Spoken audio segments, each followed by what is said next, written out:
Welcome back. It is Wednesday, which means we get to visit with our friend Michael Babcock at TMZ to get the scoop on today's hottest stories. Good morning, Michael. Good morning, Kelly and Jeremy. Thank you for having me. Of course. Absolutely. So good to see you. Yes. So what is in the headlines? Do tell. So let's start with Meghan Markle because I know Jeremy is very much into the royals. Yeah.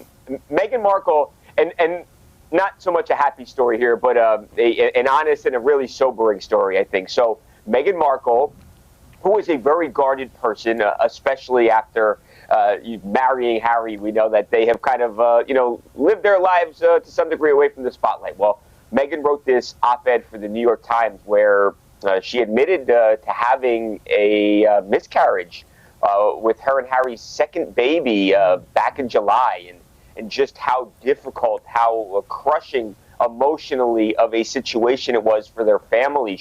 It was a normal day, she said, and she was actually holding Harry and felt an immense pain and she felt an immense pain and dropped to the floor. She said she continued to sing a lullaby to Harry to calm him and to calm herself. Obviously went to the doctor, found out that they had lost a baby, and then she talks about the really emotional moment she had with her husband where they were clutching each other crying, and she said, look, this is something, if you're in a room full of 100 people, 10 or 20 people in that room may have experienced a traumatic situation like this. And I think she was trying to put a spotlight on what a lot of parents or would-be parents go through and how difficult of a situation that is. And I thought it was a very a real moment from Meghan Markle. Wow, very sad, and obviously we're not hearing about it till now because, I'm sure that was traumatic during that time. She needed some time to kind of process, and I know that they've been going through a lot of stress. You just wonder if that played a part. Right, and do you know, Michael, you being in California, I know they bought a house, I think, north of L.A. Are they out and about? Are they spotted out doing anything? Like, are they like locals now? Yeah, that's in Montecito, Jeremy, and that's where like Oprah, Rob Lowe, a bunch of big celebrities live in that area. So it's a little bit off the beaten track. It's not really in Los Angeles. So, from everything that I've seen, and when celebrities go out, there are photo agencies, and you'll get these photos of them, but you rarely, if ever, see anything. I don't know if it's coronavirus related.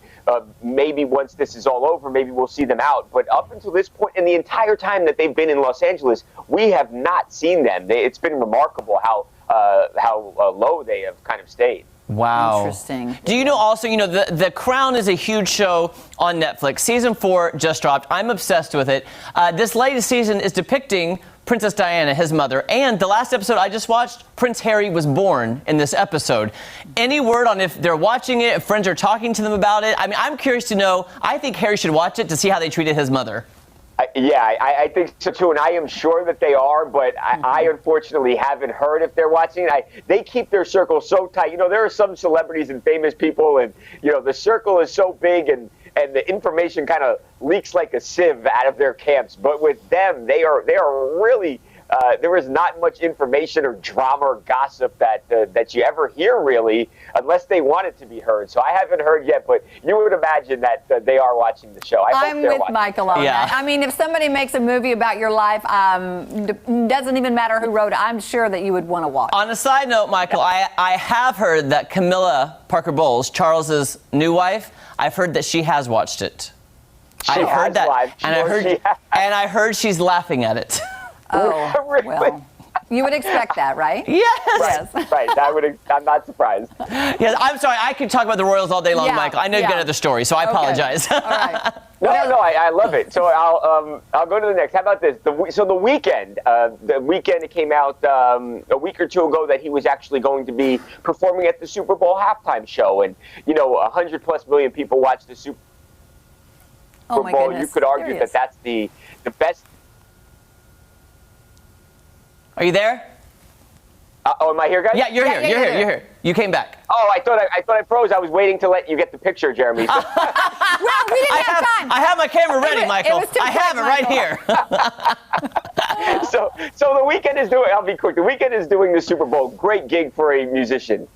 Now we're finding out that The Weeknd wanted to perform at the Grammys as well, but the Grammys was playing hardball with him, and they said to him, you can only perform at one. You can't do the Super Bowl and you can't do the Grammys. You've got to pick. They gave him an ultimatum. Now the shows, the Super Bowl and the Grammys, are only a week apart in February on the same network, both on CBS. So The Weeknd says we had a pretty nasty negotiation with the Grammys people. Ultimately, they gave in, and they actually said that he could perform at both. However, he was not nominated for any Grammys, and The Weeknd believes that because of his kind of the tense negotiation about the performance with the Grammy people, that they then were mad at him, turned around and snubbed him and did not nominate him. So now, because of that, The Weeknd has blasted the Grammys, say that they owe him transparency, what they did was wrong, and now we have to wait and see whether The Weeknd will honor his commitment to actually go and perform at the Grammys like he originally wanted to. So, Michael, I believe that 100%. I absolutely believe they snubbed him for that reason. It wouldn't surprise me at all if that happened, and that's what The Weeknd believes, and I don't think he's just saying that. He seems honest in the accusation here. Yeah. So now it's going to be very interesting to see what he does. Does he perform? Does he not? Does he now snub the Grammys people? Oh, interesting. Why did it take so long for this? I mean, why didn't they have this conversation long before now? Right. You would think that they would have this planned. That I do not know, Kelly. You would imagine, why wouldn't they have all the performances planned months and months in advance? That doesn't make much sense. And Michael, quickly, before we move to Lori Loughlin, did he ever explain the bandages at the awards show? No. I'm so confused. Yeah, some people thought he was actually hurt. I actually saw people on social media like, did The Weeknd get beaten up? But no, he was not beaten up. He was trying to make some other statement. I'm not exactly sure what he was trying to convey to the people. Yeah, I don't know the statement, but that's weird. It's okay, crazy. what's our next All right, story? we got 1 minute left. What about Lori Loughlin? Okay, so one more. This is a quick one. So Lori Loughlin and her husband Massimo, they are both right now in federal penitentiaries as they serve their sentences for the college admissions bribery scandal. That's the biggest part of it for them. Another part of it, though, is that they both have to pay a big fine. Lori had to pay a $150,000 fine. Massimo had to pay $250,000. So now both of them have actually fulfilled their fine. Now it's just a matter of Lori waiting until a couple days after Christmas to get out of this federal prison, and then Massimo got the 5-month sentence, so he'll be about 4.5 months down the road. He'll get out, but they have now already paid their fine. So they are getting very close to having this entire ordeal behind them. Oh, I'm sure they're happy about that. Do you think, though, here's the thing. They're both going to prison for it. Do you think their marriage will survive once they get out? Do you think there's tension because of this whole thing? Sometimes that happens. I wondered if that was going to happen. However, during this whole thing and leading up to them going to jail, they seem fine. They seem very much together in a cohesive unit and still in love. So I imagine these things can either break you apart or keep you closer together. And I think for them, it's probably united them. Hope so. I hope so. I definitely hope so. Thank you so Michael, much. Thank you so much. We look forward to seeing you next week. Happy Thanksgiving. Happy Thanksgiving. To you too. Eat a lot of turkey. Yeah. Yes, you guys too. Bye. Bye. You can catch TMZ weekdays at 5 p.m. and TMZ Live weeknights at 12:30 a.m. And please don't go anywhere. We have so much more fun on this pre-Thanksgiving show. Yes. Yay. I like it.